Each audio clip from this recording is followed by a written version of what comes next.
I am Group Captain Shubhanshu Shukla and I am the mission pilot for Axiom 4 mission. नमस्कार, ABP news पर हाजिर हूं मैं रुबाना इसाल खान। आज मैं अमेरिका के उस ऐतिहासिक केनेडी स्पेस सेंटर की जमीन पर मौजूद हूं, जहां से हिंदुस्तान एक बार फिर अंतरिक्ष में अपनी नई पहचान लिखने जा रहा है। ग्रुप कैप्टन शुभांशु शुक्ला अंतरिक्ष में जाने वाले दूसरे भारतीय बनने जा रहे हैं। शुभांशु शुक्ला की उड़ान सिर्फ एक इंसान का सफर नहीं, 140 करोड़ भारतीयों के सपनों, उम्मीदों और जज्बे की सबसे ऊंची उड़ान। 40 साल पहले जब राकेश शर्मा ने पहली बार अंतरिक्ष में सारे जहां से अच्छा कहा था, तब पूरा देश गर्व से झूम उठा था।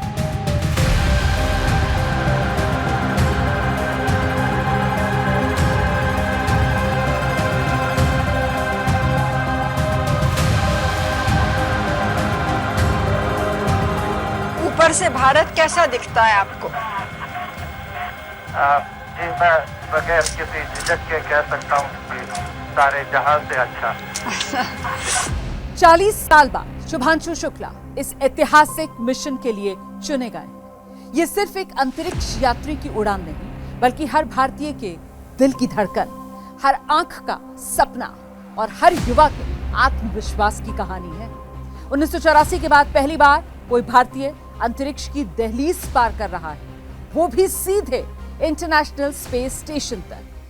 The first Indian astronaut, Wing Commander Rakesh Sharma, traveled to space in 1984. I grew up reading about him in textbooks and listening to his stories from space. I was deeply impressed by him. This journey that I'm on, it has been a long one for me, and it started out somewhere. I didn't know that this is the path it is going to finally take. इस बार शुभांशु सिर्फ यात्री नहीं, बल्कि mission के pilot हैं, यानी dragon capsule की कमान, navigation, technical monitoring और मिशन की हर जिम्मेदारी उनके कंधों पर है।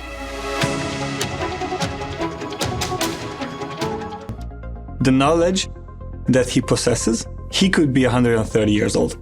For me, having him as my pilot in the Dragon capsule is great. He already has that operational savvy. You know, he's just wicked smart when it comes to spacecraft technologies. He is very focused and he will basically go 1, 2, 3, 4 in a record time. I do feel that, I have exceptional crewmates. I will have these crew members for this one flight, but post this mission, these are going to be my friends for life. 1, ignition, engine full power, and liftoff. Go active 3. ये तारीख इतिहास में दर्ज होने जा रही है। मैं आपको शुभांशु शुक्ला के रोमांचक सफर और उसके मिशन की पूरी कहानी बताऊंगी। शुभांशु की शुभ यात्रा की पूरी report. Liftoff. 30 minutes after the hour. Switching command to internal.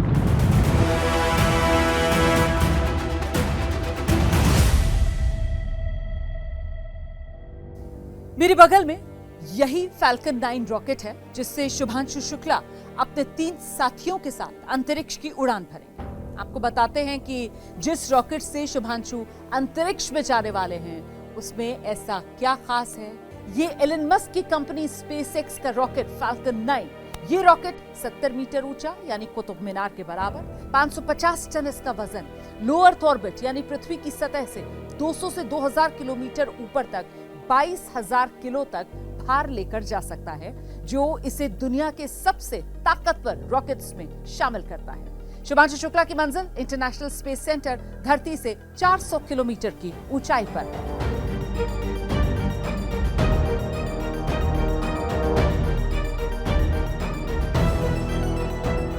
आपके मन में सवाल होगा कि जब हमारा रॉकेट चांद तक पहुंच गया, तो इंसान को ले जाने के लिए हमने अपने रॉकेट का इस्तेमाल क्यों नहीं किया?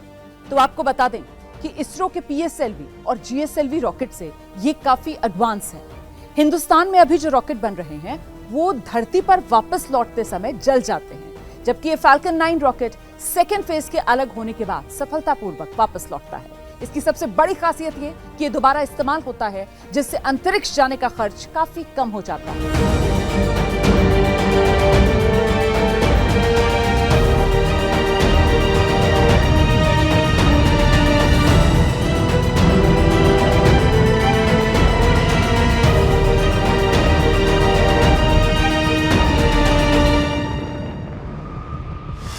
शुभांशु को अंतरिक्ष में ले जाने वाले दुनिया के सबसे ताकतवर रॉकेट फाल्कन 9 के बारे में आपको बताते हैं कि आखिर ये काम कैसे करता है, आखिर इंसान को लेकर अंतरिक्ष तक ये कैसे जा पाता है। इसे देखिए, इसके पहले चरण में 9 मर्लिन इंजन होते हैं।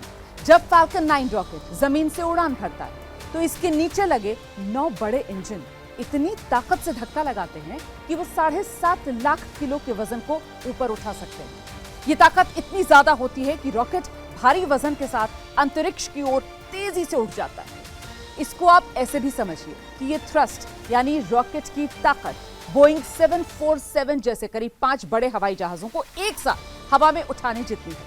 मतलब फाल्कन 9 का इंजन इतना ताकतवर है कि भारी भरकम रॉकेट को आसानी से अंतरिक्ष में भेज सकता है।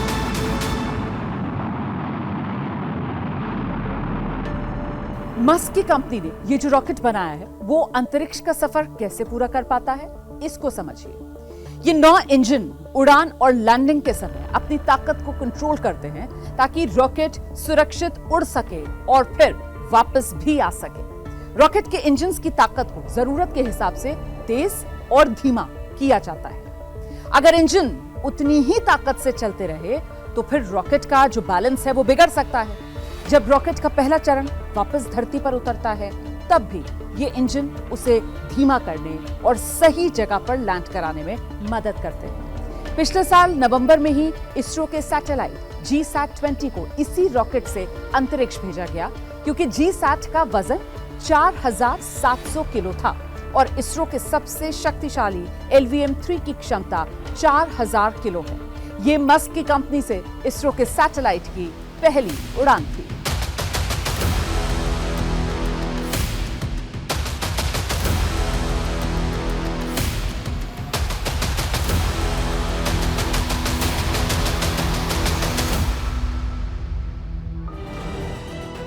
फाल्कन 9 का दूसरा चरण रॉकेट का वो हिस्सा जो पहले चरण के अलग हो जाने के बाद काम करता है। ये पहले चरण से ऊपर जुड़ा होता है और आकार में पहले चरण से छोटा और हल्का होता है। फाल्कन 9 रॉकेट के उड़ान भरने के बाद जब पहला चरण अलग होकर धरती पर वापस लौटने लगता है तभी सेकेंड फेज शुरू हो जाता है। इसमें एक मर्लिन वैक्यूम इंजन लगा होता है जो रॉकेट के बाकी हिस्से और ड्रैगन कैप्सूल को अंतरिक्ष में और ऊंचाई तक ले जाता है। ISS तक एस्ट्रोनॉट पहुंचे, इसके लिए सही कक्षा में ड्रैगन को पहुंचाने का काम दूसरे चरण का होता है। इसका इंजन लगभग 397 सेकंड यानी 6.5 मिनट तक जलता है। अब आपको रॉकेट के ऊपर लगे ड्रैगन स्पेसक्राफ्ट के बारे में बताते हैं, जिसमें बैठकर शुभांशु इंटरनेशनल स्पेस स्टेशन जाएंगे। इस रास्ते से होकर ही शुभांशु और उनके 3 साथी ड्रैगन स्पेसक्राफ्ट में दाखिल होंगे। ये एक तरह का अंतरिक्ष यान है जो 7 यात्रियों को अंतरिक्ष में ले जाने में सक्षम है। ये इंसान को अंतरिक्ष स्टेशन पर ले जाने वाला पहला प्राइवेट स्पेसक्राफ्ट है। इसने अब तक 51 मिशन पूरे किए हैं और अंतर्राष्ट्रीय स्पेस स्टेशन पर 46 बार जा चुका है। इसकी सबसे बड़ी खासियत ये कि ये हर मिशन के बाद धरती पर सुरक्षित लौट कर आता है। इस ड्रैगन कैप्सूल के 2 हिस्से हैं, ड्रैगन ट्रंक और ड्रैगन स्पेसक्राफ्ट। ड्रैगन का ट्रंक एक बड़ा डिब्बा जैसा होता है जो कैप्सूल के नीचे जुड़ा होता है। इसमें मशीनें, सैटेलाइट के पार्ट्स या बड़े सामान रखे होते हैं। ट्रंक का आधा हिस्सा सौर पैनल से ढका होता है जो सूरज की रोशनी से बिजली बनाते हैं और ड्रैगन को उड़ने के दौरान और स्पेस स्टेशन पर डॉकिंग के समय बिजली देते हैं। ट्रंक ड्रैगन कैप्सूल के साथ तब तक जुड़ा रहता है जब तक स्पेसक्राफ्ट धरती के वायुमंडल में दोबारा घुसने वाला नहीं होता और इसके बाद ये अलग होकर जल जाता है।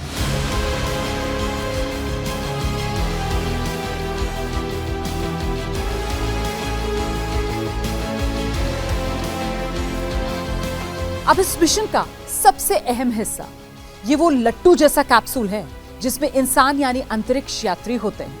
शुभांशु भी यहीं पर बैठकर अंतरिक्ष का सफर तय करेंगे। इसमें हवा और दबाव होता है ताकि लोग सुरक्षित रह सकें। स्पेसक्राफ्ट में 16 छोटे ड्रैको थ्रस्टर यानी इंजन लगे हैं जो कैप्सूल को अंतरिक्ष में घुमाने, उसकी दिशा बदलने, कक्षा में एडजस्ट करने में मदद करते हैं। इसके अलावा इसमें 8 सुपर ड्रैको इंजन लगे हैं जो इमरजेंसी के वक्त कैप्सूल को रॉकेट से अलग करके सुरक्षित दूर ले जा सकते हैं। लॉन्च के समय कोई खतरा होने पर सेफ्टी फीचर भी इसमें होता है। लॉन्च अबॉर्ट सिस्टम एक्टिवेट हो जाता है। इससे कैप्सूल तुरंत फैल्कन 9 रॉकेट से अलग हो सकता है और सुपर ड्रैगन इंजन की मदद से सुरक्षित दूरी पर चला जाता है। इसी वजह से ड्रैगन कैप्सूल इंसान के लिए सबसे सुरक्षित और मॉडर्न स्पेसक्राफ्ट में से एक है।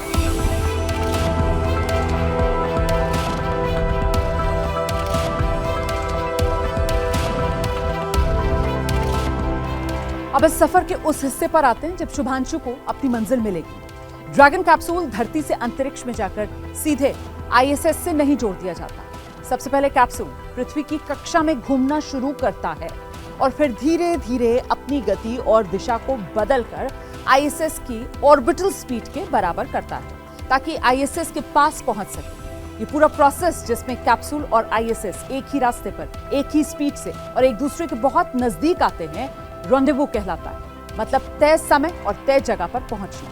और इस तरह ड्रैगन कैप्सूल आईएसएस से जाकर जुड़ जाता है और फिर इस तरह शुभांशु और उनके साथी आईएसएस में प्रवेश करेंगे। It has been an amazing journey. These are moments that really tell you that you are getting to be a part of something that is much larger than yourself. I can only say how extremely fortunate I am to be a part of this. It is my sincere endeavor through my mission to inspire an entire generation back home in the country. I want to use this opportunity to ignite curiosity among kids. Even if this story, my story, is able to change one life, it would be a huge success for me.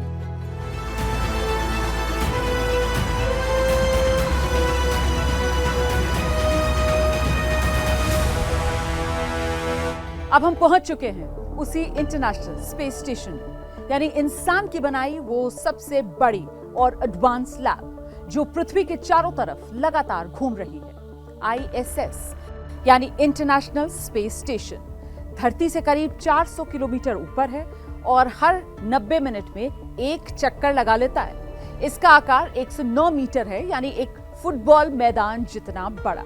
पिछले 25 साल से यहाँ लगातार इंसान रह रहे हैं और अब तक 20 से ज्यादा देशों के 270 से भी ज्यादा एस्ट्रोनॉट्स इसका हिस्सा बन चुके हैं। आमतौर पर यहाँ 3 से 13 लोग रहते हैं, लेकिन कभी-कभी मिशन के दौरान ये संख्या बढ़ जाती है और 19 तक भी पहुंच चुकी है। रहने और काम करने की जगह की अगर बात की जाए तो आईएसएस किसी 5 बेडरूम वाले घर से भी बड़ा है। इसमें 6 बेडरूम जैसे क्रू क्वार्टर, 2 मॉड्यूलर बाथरूम, एक हाईटेक जिम और पूरी पृथ्वी का 360 डिग्री व्यू देने वाली शानदार कपोला विंडोज हैं, जहां से एस्ट्रोनॉट स्पेस और धरती का नजारा देख सकते हैं। यहां हर दिन रिसर्च, टेक्नोलॉजी टेस्टिंग और माइक्रोग्रेविटी में इंसान के शरीर पर असर से जुड़े सैकड़ों प्रयोग होते हैं। आईएसएस असल में एक उड़ती हुई साइंस लैब है, जहां पृथ्वी पर नामुमकिन लगने वाले एक्सपेरिमेंट्स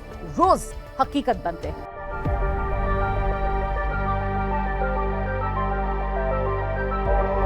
आईएसएस में कई लैब मॉड्यूल हैं, जैसे अमेरिकी डेस्टिनी, यूरोपीय कोलंबस, जापानी कीबो, जहां वैज्ञानिक प्रयोग होते हैं। ये सिरा डेस्टिनी का है, जहां मैं इस वक्त मौजूद हूं। ऐसे ही लैब मॉड्यूल में शुभांशु और उनकी टीम प्रयोग करेगी। अंतरिक्ष में कंप्यूटर स्क्रीन के इस्तेमाल पर इसरो और आईआईएससी यानी Indian institute of science research कर रहे हैं।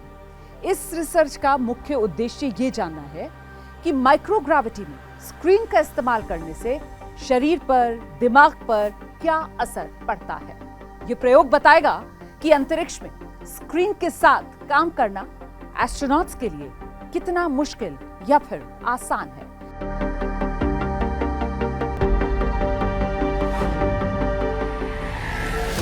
इंडियन इंस्टीट्यूट ऑफ साइंस और इसरो मिलाकर एक खास जीव वाटर बेयर आईएसएस पर भेज रहे हैं। अंतरिक्ष में इसे भेजने का मकसद है ये सूक्ष्म जीव कैसे जिंदा रहते हैं, जीन में क्या बदलाव आए। इससे हमें जीवन की सीमाओं और नई तकनीक को जानने में मदद मिलेगी।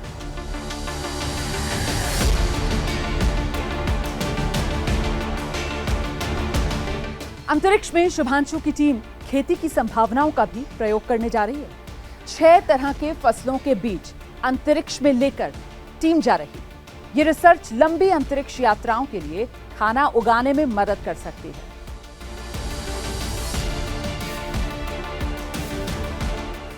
पानी में रहने वाले सूक्ष्म जीव या शैवाल जो होते हैं उन पर भी रिसर्च होगी। इन्हें साइनोबैक्टीरिया कहते हैं, जो ऑक्सीजन बनाते हैं और स्पेस मिशन, हवा और खाना बनाने में मदद कर सकते हैं। ये रिसर्च भविष्य के अंतरिक्ष यान में लाइफ सपोर्ट सिस्टम को बेहतर बनाने में मदद करेगी।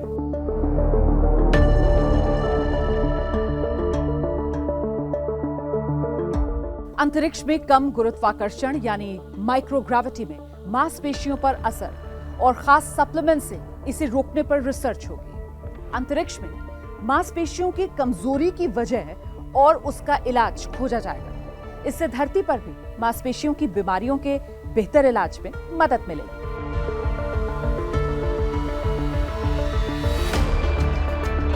इसरो और नासा मिलकर अंतरिक्ष में सलाद के बीज कैसे अंकुरित होते हैं और उन पर क्या असर होता है, इस रिसर्च से लंबी अंतरिक्ष यात्राओं में ताजा सब्जी उगाने के विकल्प का भी पता लगाएंगे। इन 6 बड़ी रिसर्च का हिस्सा शुभांशु शुक्ला बनेंगे। जब अंतरिक्ष में तिरंगा लहराएगा तो पूरी दुनिया देखेगी। ये नया भारत है जो सपनों की हर हद को पार कर सकता है, जो अब सितारों से आगे अपना मकाम तलाश रहा है। ये सिर्फ एक अंतरिक्ष यात्रा नहीं, ये हिंदुस्तान की उम्मीद, जज्बा और जिद की गगनचुंबी कहानी, जहां हर भारतीय का दिल कह उठेगा, मेरा भारत, मेरा अभिमान।